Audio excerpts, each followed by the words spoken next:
Hits and Crits.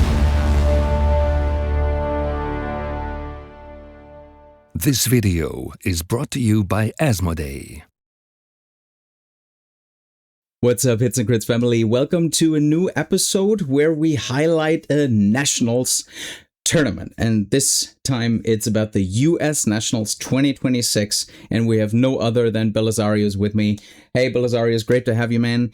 How, maybe we start off with something like, tell us a little bit about yourself, about you as a player, about you and Song, the passion, and how you became TO for this year's Nationals.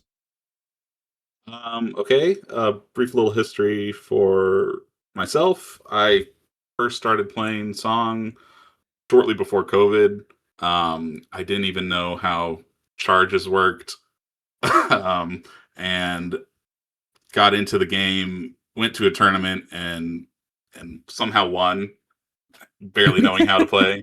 And then COVID happened, and everything shut down, and I was like, that game was kind of fun. I'd like to play that again. Yeah. And so our local game store reached out to my buddy and I and asked us if we would like to run the local scene and help, get people back into the store, back playing games again as we exited the COVID era.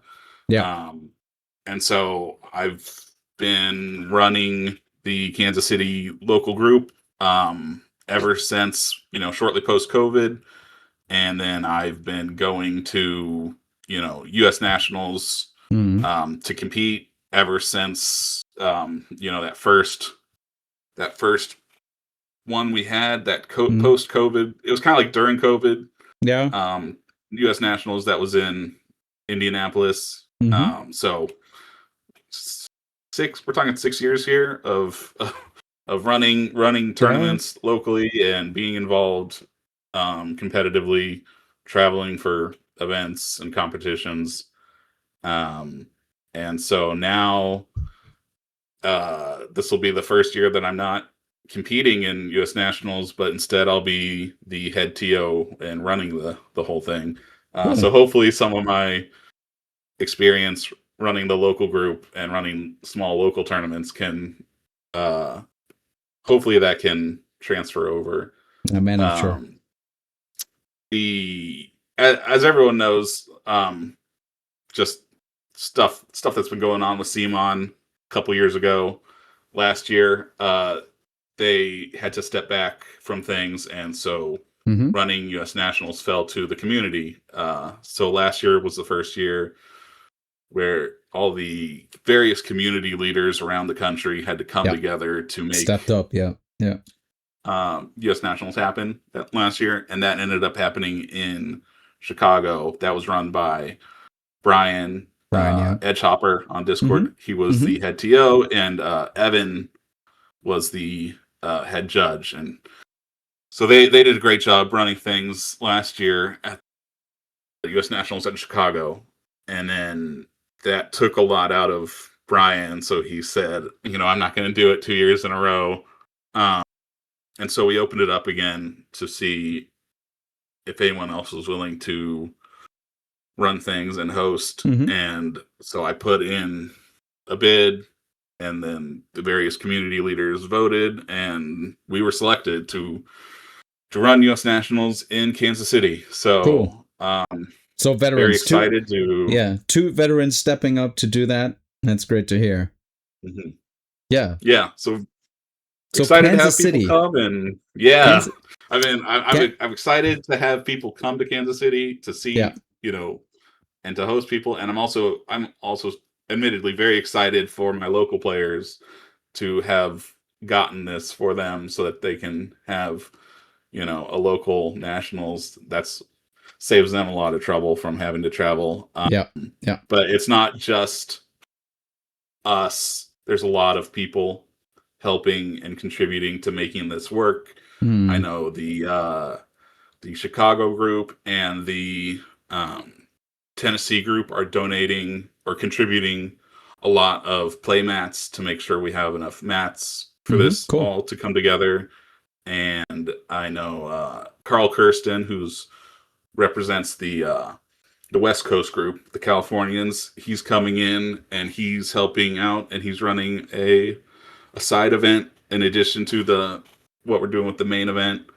And then I've been just incredibly fortunate to get to work with and be in close communication with David, the war game director at Meeple-a-thon, and the resources and advantages that we have of being able to work with an already established convention that has secured us the space and tables to run this, so that we don't have to try to figure it all out ourselves.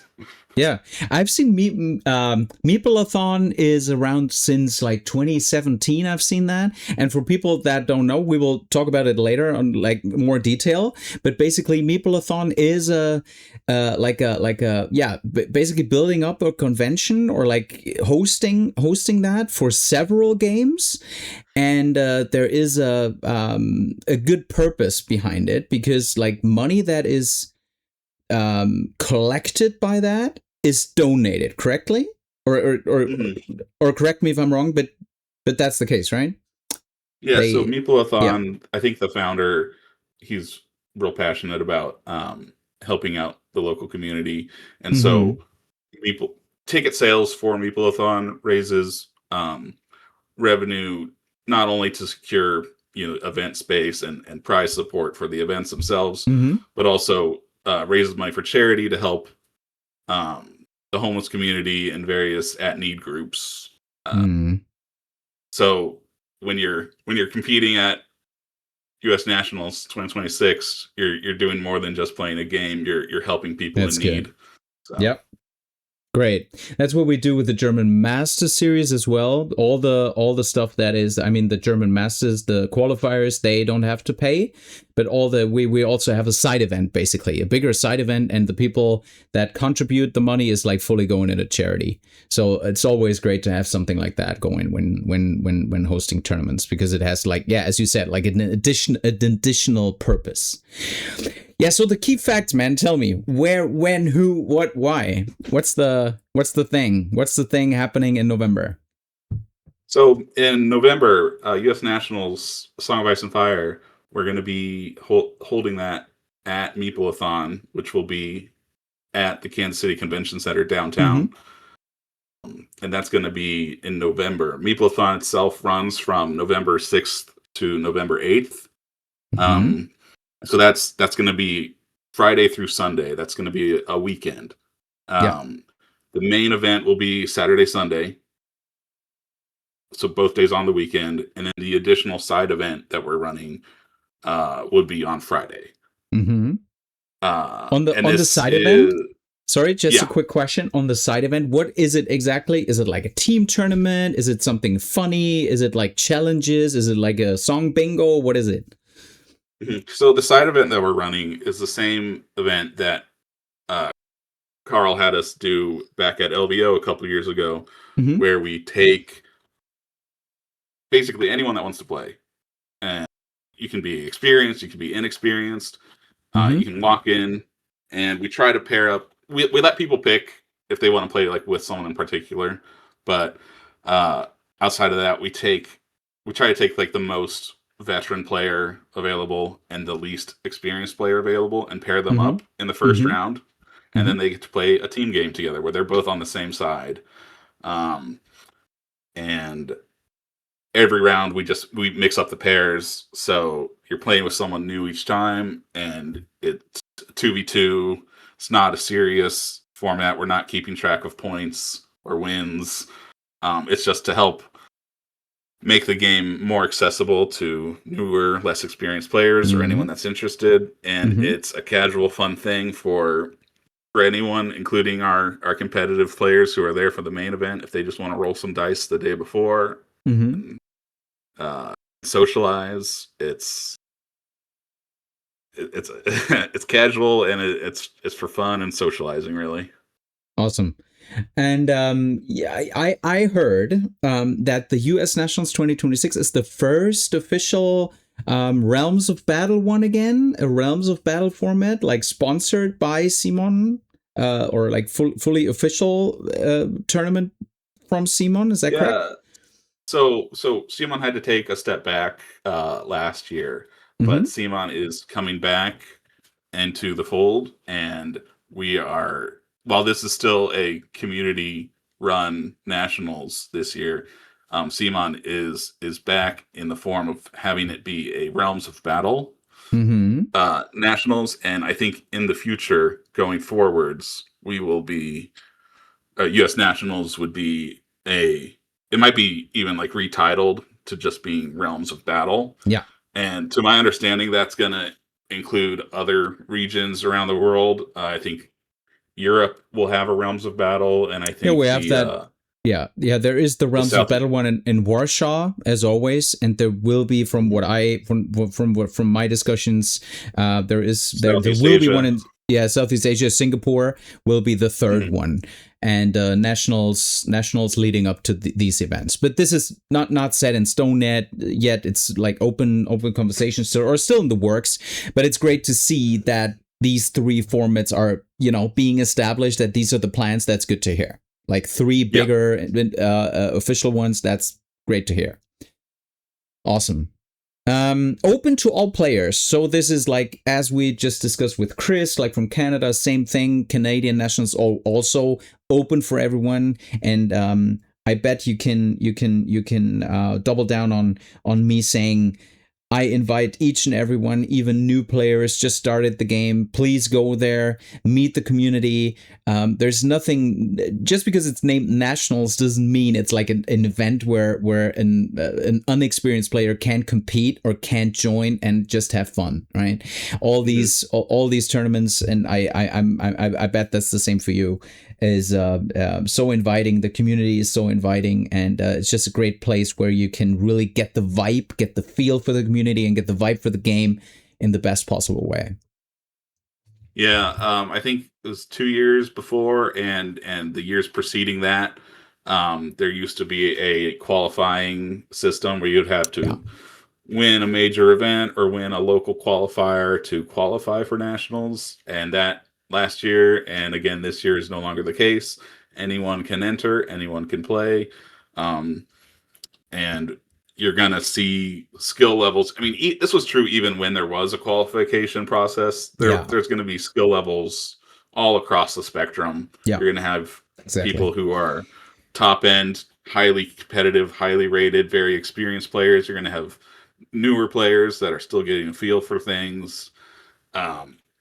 The point being, feel welcomed and feel like you can come and have fun. Don't let the title intimidate you or scare you off. This is ultimately a game that we play to have fun, and it's always great to see. I've always had a blast every time I've gone, just to see people, see my friends. Yeah, that's the main thing. And roll some dice. Yeah, exactly. So what to expect? We already talked about it's a Realms of Battle event. It's a national championship, but you will have more. You will have more prizes, or people can score certain things like best in faction awards. So tell me a bit more about what to expect at the nationals, other than playing certain rounds. What else can players expect? Yeah, so we always try to include prize support, not just for whoever gets first or the top three, but we want to include prizes for unique things. We want to do best in faction. We want to celebrate the hobby side of the hobby with painting, in line with what we've seen at previous major events. So we want to have those extra categories as well. And we want to include prizes for, like I said, everyone. If you get first place, if you get last place, we want everyone to get something. I'm working with people locally to maybe see about everyone getting a shirt, maybe see about everyone getting a utensil that's used for one of those corner pieces. We had them at the Invitational. Carlos ran. Those markers where it can mark your unit, and it can also help you measure out like shifting forward 2 inches or 1 inch. So I'm looking into getting those made with some kind of emblem for U.S. nationals, and trying to have those for everyone just for coming. So regardless of how you place, we want everyone to be able to get something good. Cool. Amazing. So more than a tournament, especially like the painting and all that stuff really interests me. Like, what is the plan? How you're doing the full painting stuff? Is there like a jury doing it? That's one thing I'm really interested in. The other thing is, what do you have planned around the tournament in terms of, is there something great players can go to and see in Kansas City? Is there like a social event? Are you heading out to eat in the evening times, or like organized like a restaurant or like something like that? Is that happening? Yeah, so with regards to painting, I imagine we're going to try to have multiple categories. So we might have like best painted army, best diorama, maybe like a best solo model, or like a best like NCU. And I think the plan is to have everyone that's at the tournament gets a vote, and then we just vote. So you get to vote for your favorite in each of those categories. And I think that's probably the most fair way to do it. We might, I don't know just if we'll be able to have in the end, a community vote. We might be able to come up with if we have like some veteran master painter, that maybe they'll be able to come and give like, their like a class seal of approval on. Maybe. There's been talks with CMON about acquiring some models just to have at painting stations, so we can have potentially some learn to paint, like intro to painting, miniature models, and just other things to do aside from competing in the main event itself. Just like playing, I said, this is going to be at a convention, Meeple-a-thon, so there's going to be other game systems, other things to go see and do. And then outside of the convention, there's a whole city. So I'll give a couple items that come to mind. We have the honor in Kansas City of being home to the National World War I Memorial, and along with that, the World War I Museum. It's a really cool thing to see. So if anyone is into history, I highly recommend going to see that.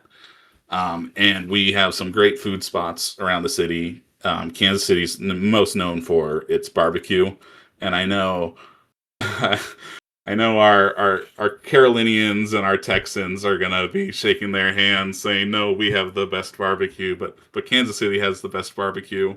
Yeah, got it. And there's some great spots. There's some great spots around town. Arthur Bryant's is a historic one that I'm quite fond of. Gates has been around a long time. My personal favorite is Kansas City Joe's, which originated in a gas station. So it's this tiny little restaurant, like that's half restaurant, half gas station. But it's drawn, and a lot of local Kansas City places have drawn some high profile people. But Anthony Bourdain, he listed it as like one of the 5 places you should go to eat before you die. Okay. So I highly recommend it. And for anyone that does end up coming, I'll try to organize some convoys to go grab a bite to eat one of the evenings of the tournament. Yeah. Cool.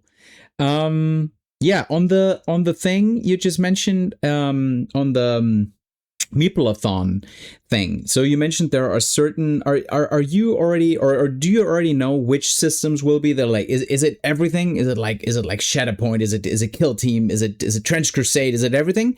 Or is it like a smaller group of games? And what kind of other activities do you mean? I mean, there are conventions, like say in Europe, you have conventions where you have like also a huge amount of fandom and like cosplay and like all of that. How can we imagine Meeple-a-thon in Kansas City? So I haven't been to Meeple-a-thon before, so this will be my first time. But I am aware that there's a sizable Warhammer tournament, I'm pretty sure there, and there's other miniature war games, but it's not limited to just war games or miniatures. I know they have I think board games and RPGs and various other systems. So I think there's a fair bit of also goes on outside of just what we're doing with our little corner of Song of Ice and Fire players. Yeah. Yeah. Yeah. So but if you allow me, there isn't a question popping up in my head that I actually also had with Chris from the Canadian, the Hedge Knight from the Canadian Nationals, but I will ask you, because right now with season 7, there is a bit of, there's an opinion going around that people, some people are not that keen on competing in tournaments right now because of certain meta-defining stuff going around. So naming giants, Lightbringers, stuff like that. Were there, or is there any doubt in your head that you just run a regular, that is official, we run it? Was there ever a plan to change that a bit, to regulate it, or would you just say leave it be, that's official, that's how we're gonna play? So we don't have power over how things are balanced, right? That comes down from the developers, and different patches will have different strengths and different weaknesses. Like we all remember when Mance Raider was at his peak, or when Silenced Men and Victarion were terrorizing tables, or before that when you had double crossbow, Night's Watch double conscript, oppressing everybody. So but they were actually at some tournaments were actually banned. I remember at the time, like the bigger ones, the bigger tournaments back in the day, double conscripts, double crossbows, that was banned at some tournaments, not all of them, but some tournaments banned this particular list. Not Night's Watch or like the units in general, but this particular list was banned because it was just it was breaking the game basically. So I remember it was a dark time. Yeah, that's a dark time. So that's not happening in season 7. I could tell each and everyone who does. We have no. Yeah. We have no list bans in place. People are free to bring what they want. If people want to self-regulate, they're of course welcome to. So I mean, locally, I haven't been running double Lightbringers. I've only ever run a single Lightbringer, or I haven't run double Thornwatch. I've only run a single Thornwatch. Yeah. And that's just how I choose to play. But I'm not can't force other people to do that. If someone wants to try to run Oops All Giants, that's their prerogative. And all the players have the same information that all the other players have. You all know what's powerful right now. Yeah. And maybe you can come up with counters to that, or at the very least, give yourself the best fighting chance possible. So I would expect to see giants. I would expect to see Lightbringers. I would expect to see some of these powerful things, the same you would any year at any nationals tournament. True. Yeah, that's good to hear, because I see it exactly the same way. And what I see happening right now in season 7 is the people self-regulate themselves most of the time. When I go to tournaments, there definitely are giant lists. There is definitely one guy playing double Lightbringers. You will have these in tournaments, but I would say most of the community is not doing it. So me as like last tournament, last week, I played in a tournament 5 rounds, and I had a Stannis list with 1 Lightbringer in it. So basically, Lightbringer, Champions of the Stag, Queensman, and Kingsman. So I would say a balanced out Stannis list, right? Not over power creeping anything. But I also brought one list with double Thornwatch, just in case I have to see giants. Just in case. I played it once because the Stennis matchup was so bad, but it wasn't actually a versus Giants. But that was the reason I brought it. So I played 4 games with the Stennis list and 1 game with the double Thornwatch list. But I actually just brought it just in case I had to face someone with Mag and whatever, you know. So, but again, I'm totally with you on that point that normally the community self-regulates. It's good to hear. And I wouldn't either put rules out from a TO perspective that counters what the developers are giving us. I see it the same way. So that's good to hear. I remember, gosh, was this 3 years ago? When Golden Company swordsmen were just popping off. They were hot. And they were hot fix quickly. The thing was, Thank God. Everyone had them, right? And one thing I've always said was, at the end of the day, like, yes, there are powerful and weak things. Yeah. At the end of the day, the pilot matters a lot too. Mm-hmm. And so, true. I played a match against Mark Rupp, and Mark's a phenomenal player. I've said before that I think he is the best player I've ever played against, or at the very least, he's kept me on my heels, and I've never felt like I'm winning against him. But he brought a list that was like 3 Golden Company swordsmen, just to like make a point, right? He wasn't necessarily trying super hard like to win the tournament, but he just wanted to kind of highlight, hey, this unit's a little silly right now. Yeah.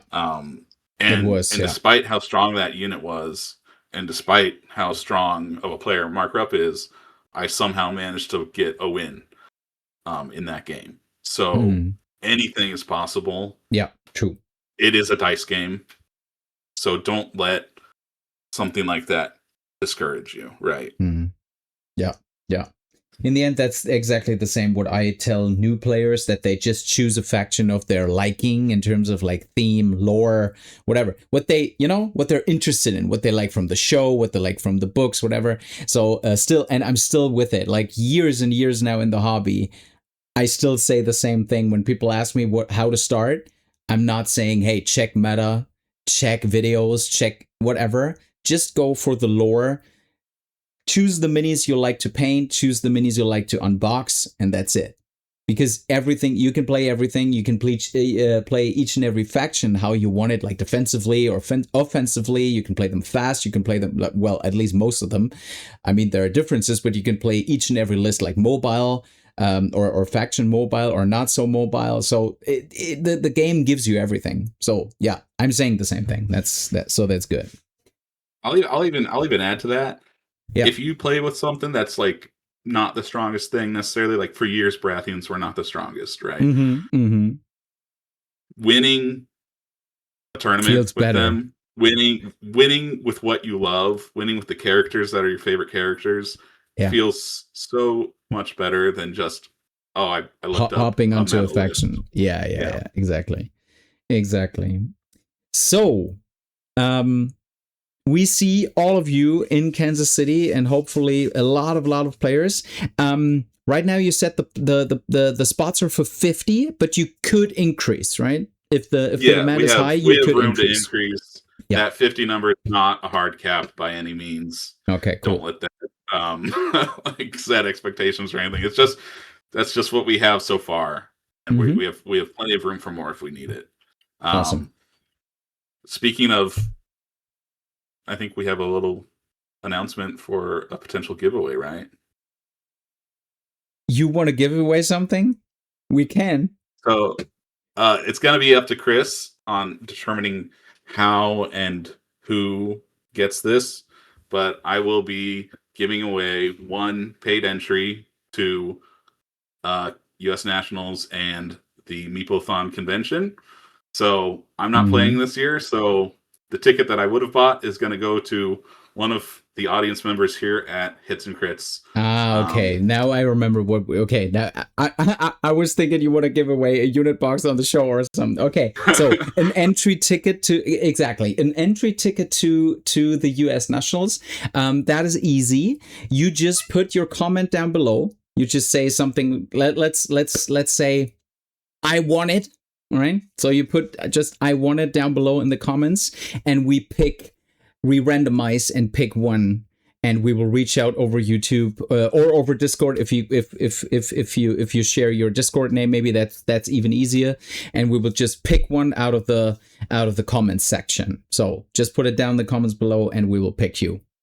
Hopefully you, right? You. Hopefully. You, the viewer. You, the viewer. Hopefully we pick you. Yeah, great. So even a better video. So man, it was great to have you on the show. Is there anything left you want to like tell the community, tell the audience, tell your soon to buy a ticket to US Nationals? We'll have all the links for everything in the video description down below. Yes. Links to Meeple-a-thon itself. Links to the Song of Ice and Fire purchase. The purchase for that right now it's $75. It covers both the Song of Ice and Fire main event and the convention itself. The Friday pairs event is there's no extra cost on that. That's free to show up to as long as you have entry to the convention. And I will also make sure we have a stats link for all players to sign up on a Song of Ice and Fire stats so they can have their put up. Cool. Amazing. So, great last words. Again, those sentence from the beginning, I encourage all of you to go there. It's an open tournament. Everyone can compete. Rookies, tryhards, the veterans, everyone can. So, until we meet in Kansas City, roll those crits, guys.